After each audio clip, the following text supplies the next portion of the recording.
বাচ্চারা যখন আমাকে দামেশি বলতে ওখানে 60 থেকে 70 জন হবে সামনে আছে, ওদের সাথে আমি আরেকটু সময় দিতে পারলে ভালো লাগতো।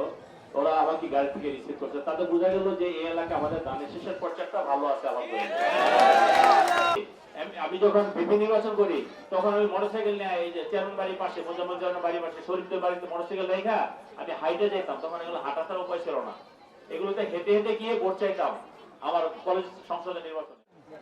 আমাদের এই এলাকায় যিনি দীর্ঘদিন মানুষের সেবা করেছেন, আমাদের সেই প্রিয় নেতা জনাব খলিল মোল্লা উপস্থিত আছেন, আমাদের ঢাকা মহানগরের স্বেচ্ছাসেবক দলের বিপ্লবী সাংগঠনিক সম্পাদক এস এ খোকন, এবং আমাদের এই দক্ষিণ থানা বিএনপি বিপ্লবী যুগ্ম আহ্বায়ক আমিরুল ইসলাম বাবুল ভাই সহ যুগ্ম আহ্বায়ক। কিন্তু আমি একটা জিনিস দেখলাম, আমি যখন গাড়িতে নামতেছি তখন 60 থেকে 70 জন বাচ্চা ওই সামনে মধ্যে দাঁড়া আছে, এই বাচ্চারা গিয়ে আমাকে রিসিভ করেছে। এই বাচ্চারা রিসিভ করার মানি কিন্তু এখানে একটা সুনির্দিষ্ট একটা মানি আছে, অর্থ আছে।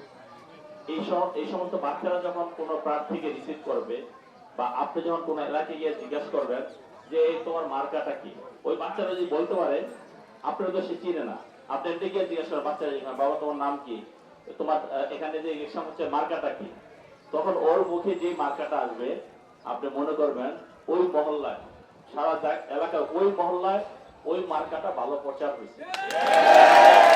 এখন বাচ্চারা যখন আমাকে দামেশি বলতে ওখানে 60 থেকে 70 জন হবে সামনে আছে, ওদের সাথে আমি আরেকটু সময় দিতে পারলে ভালো লাগতো। ওরা আমাকে গাড়ি থেকে রিসিভ করছে, তাতে বোঝা গেল যে এই এলাকা আমাদের দামেশিসের পর্যায়টা ভালো আছে আলহামদুলিল্লাহ। এখন এই যে আমাদের বোনরা বা আমরা ঘরে ঘরে দাওয়াত দিতে যাবো কেন, আমি একটু বাংলা কথায় বলি। আপনার মেয়ে যখন বিয়ে হয়, আপনার ছেলের যখন বিয়ে হয়, বা আপনি নিজে যখন বিয়ে করেন, আপনি সবাইকে কিন্তু দাওয়াত দেন। আপনার ঘরের মানুষ যেগুলো আছে সেগুলোকে দাওয়াত দিতে হয় না, তারা কিন্তু এমনি বললেই হয়ে যায়। আর কিছু লোককে নিয়ে দাওয়াত দেন কেন, সে যাতে আপনার দাওয়াতে আসে, সে যাতে মাইন্ড না করে যে আমাকে এসে দাওয়াত দিল না বা আমাকে বললো না, এরকম যাতে না হয়। আমার কিছু লোকের ফোন করে বলে এই কালকে চলে আসিস আমার মেয়ের বিয়ে, আমার ছেলের বিয়ে, তাই না? আমরা এভাবে করি না? তো ওটার কিন্তু এখানে আপনারা যারা আছেন এরা হইলেন ওই দাওয়াতি যাদের দাওয়াত না দিলে অসুবিধা নেই। এখানে যারা আমরা আছি তাদেরকে দাওয়াত না দিলেও অসুবিধা নাই, তারা কিন্তু এমনি এমনি চলে আসবে। আর এই ঘরে যিনি বসে আছেন, আমার মা, আমার বোন, এবং হয়তো বিএনপি সমর্থন করে, উনি কিন্তু আশা করতে পারে যে ওনারা আমার কাছে একটু আসে না কেন, বলে না কেন যে বোন বা ভাই আপনারা 12 তারিখে ভোট কেন্দ্রে যাবেন এবং আপনাদের ভোটটা আপনারা দিবেন। এই জন্য কিন্তু আমাদের এই কথাগুলো বলা যে আপনারা সবাই ঘরে ঘরে যাওয়ার চেষ্টা করেন। হ্যাঁ, এটা জাতীয় নির্বাচন, আমিও স্বীকার করি যে 100% বাড়িতে আমরা যেতে পারবো না, এটা ঠিক, সময়ও কম, কিন্তু আমরা চেষ্টা যদি করি 100% না পারি 90% পারবো, 90% না পারি 80% পারবো, 80% না পারি 70% পারবো, 70% না পারি 60% পারবো, পারবো তো?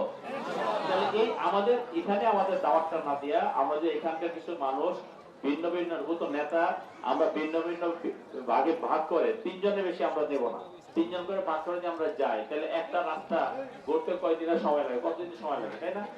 আবার অনেকে আমাদের ফ্ল্যাট হয়ে গেছে, আমাকে যেতেও দেয় না বা দরজাও করে না, আমাদের চেষ্টা করতে হবে। ওই দারোয়ানকে যদি আমরা গিয়ে বলে আসি আপনি 2টা রিপ্লেট রাখেন, আপনারা সবাই বললেন আমি আসছিলাম, আমি ঢুকতে পারিনি, আমরা এইভাবে যদি কাজগুলো করি, তাহলে এই যে ভোটের জন্য দাওয়াত দেওয়া, আপনার মেয়ের বিয়ে, ছেলের বিয়ের জন্য দাওয়াত দেওয়া, দাওয়াতটা যদি ঠিক মতো না হয়, অনেক সময় ইচ্ছা থাকলেও কিন্তু মানুষ হেলামি করে আসতে চায় না, কিন্তু দাওয়াতটা যদি সে প্রপারলি গ্রহণ করে, তাহলে কিন্তু জ্বর বৃষ্টি রোদ যা হয় সে কিন্তু ভোট কেন্দ্রে যাবে এবং ভোট দিবে, তাই না? এখন ধরেন দীর্ঘদিন মানুষ ভোট দিতে পারে নাই, ভোট থেকে বঞ্চিত, এখন আমার মা বোনদের যারা শুনতেছেন অনেকে মনে করতে পারেন যে এবার বিএনপি পাস করবো, অন্য কোনো প্রার্থী নাই, কিছু নাই, তাহলে ভোট দিতে গিয়ে লাভ কি? না, এই কথাটা বলবেন না, এই কাজটা করবেন না। কেন করবেন না? কারণ আপনি তো 17 বছর ভোট দিতে পারেন নাই, ভোট দিতে যান নাই, আপনি সেন্টারে যান, সেন্টারে গিয়ে আপনি দেখেন, কারণ আপনি ভোট যদি দিয়ে একজন এমপি বানান, তার প্রতি আপনার যে অধিকার থাকবে, তার প্রতি যে আপনার দায়িত্ববোধ থাকবে। আর এমনি যদি একজন ভোটার আপনার ভোট ছাড়া আছে, আপনি ভোট দিলেন না, অন্যরা ভোট দিল, ওই লোকটার কাছে বলতে আপনার দায়িত্ববোধটা কম থাকবে, অধিকারটা কম থাকবে। হয়তো সে জানে না, ধরেন আমাকে কে ভোট দিছে কে না দিছে আমি জানবো না, কিন্তু আপনি তো জানেন যে আপনি দানিশেষকে ভোট দিয়েছেন, কাজে আপনি বলতে পারবেন যে আমি দানিশেষে ভোট দিয়েছি, এই এলাকার এই কাজটা হচ্ছে না কেন, এই এলাকার সমস্যাটা হচ্ছে না কেন।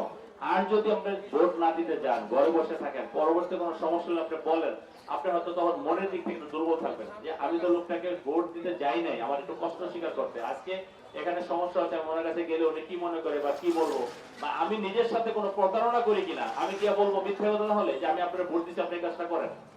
সেই জন্য আমি বলবো ভোট আমার অধিকার, এই অধিকারটা প্রয়োগ করার জন্য একদিন একটু কষ্ট করেন। আপনার প্রার্থীকে আপনি জিতান, আপনি যাকে ভোট দেন। আমি বলতেছি না যে আপনি ভোট সেন্টারে গেলে আমাকে ভোট দিতে হবে, এটা আমি বলতেছি না। অবশ্যই আপনি ভোট সেন্টারে যাবেন এবং যিনি এলাকার জন্য যোগ্য, অবশ্যই সেই যোগ্য প্রার্থীকে আপনি ভোট দিবেন। আমরা তো দীর্ঘদিন আপনাদের সাথে কাজ করতেছি, এই যে দেখেন করোনা গেছে, অন্যান্য মহামারী গেছে, আপনাদের সাথে আমরা ছিলাম না, এলাকাবাসীর সাথে আমরা ছিলাম। আমরা তো বিভিন্ন রকম নির্যাতন নিপীড়নের শিকার হয়েছি, জেলে ছিলাম, মামলা খেয়েছি। এখানে আমরা যখন আসতাম পুলিশের ওখানে একটা পুলিশের গাড়ি দেখলাম দৌড়ে পালাই যেতাম, 1 ঘন্টা প্রোগ্রাম 10 মিনিটে করে চলে যেতাম। এরকম করছেন না আপনারা?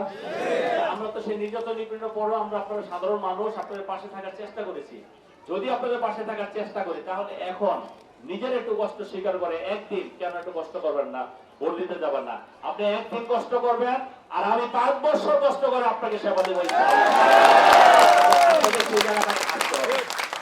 আমাদের সভাপতি সাহেব, আমাদের আহ্বায়ক সাহেব অনেকগুলো দাবি করেছেন। এই দাবিগুলো আমি মনে করি আপনার কাছে মানুষ করবে। এগুলো আমি প্রার্থী হিসেবে আমার কাছে আপনি যেটা করছেন না, আপনার কাছে মানুষের করা উচিত। কারণ আপনি তো এমপির একটা পার্ট, আপনি তো দলের একটা পার্ট। আপনি মানুষকে আশ্বাস দিবেন যে বিএনপি যদি ক্ষমতায় আসে এই এলাকায় কোনো কৃষকের থাকতে পারবে না, বিএনপি যদি ক্ষমতায় আসে এই এলাকায় মাদকের ব্যবসা কেউ করতে পারবে না, এই এলাকায় কোনো চাঁদাবাজি চলবে না, কোনো দখলবাজি চলবে না, এই এলাকায় কেউ অন্যায় করে পার পাবে না। তার আগে আমি আছেন জাহাঙ্গীর, আমাকে সমস্ত অন্যায় যদি আমার ভিতরে থেকে থাকে, অন্যায়ের প্রবণতা থেকে থাকে, সে অন্যায়ের প্রবণতা আমার মন থেকে সরে ফেলাতে হবে। আমি যদি কোনো অন্যায় করি, তখন আমার একটা কর্মী যদি অন্যায় করে, আমি তাকে না করবো কি করে? আমি যদি চাঁদাবাজি করি, তাহলে আমার কর্মী যদি চাঁদাবাজি করে, তাই বলতে পারবো যে তুমি চাঁদাবাজি করো না? পারবো? আমি যদি কেউ জমি দখল করতে যাই, আর কালকে যদি আলী ভাই জমি দখল করতে যায়, কেউ যদি আমার কাছে বিচার দেয়, আমি কি আলী ভাই বলতে পারবো যে আপনি জমি দখল করতে যাবেন না? তখন আলী ভাই বলবো যে আপনি দখল করতে গেছেন, সমস্যা হয় না, আমি দখল করতে গেলে সমস্যা বলবে না? কাজে আমাদের বাস্তবতার সাথে মিলতে রাখতে, আমরা নিজেরা কোনো অপরাধ করবো না, আমাদের কর্মীরা কোনো অপরাধ করবে না, এবং আমরা কাউকে কোনো অপরাধ করতে দিব না।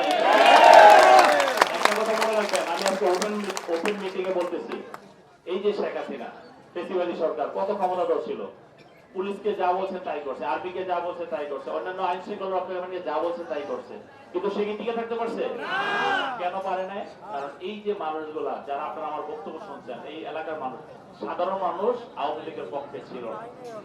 তাইলে আপনাকে বুঝতে হবে যে আপনাকে ক্ষমতায় থাকতে হলে, ক্ষমতায় টিকতে হলে এই সাধারণ মানুষ নিয়ে আপনাকে টিকে থাকতে হবে।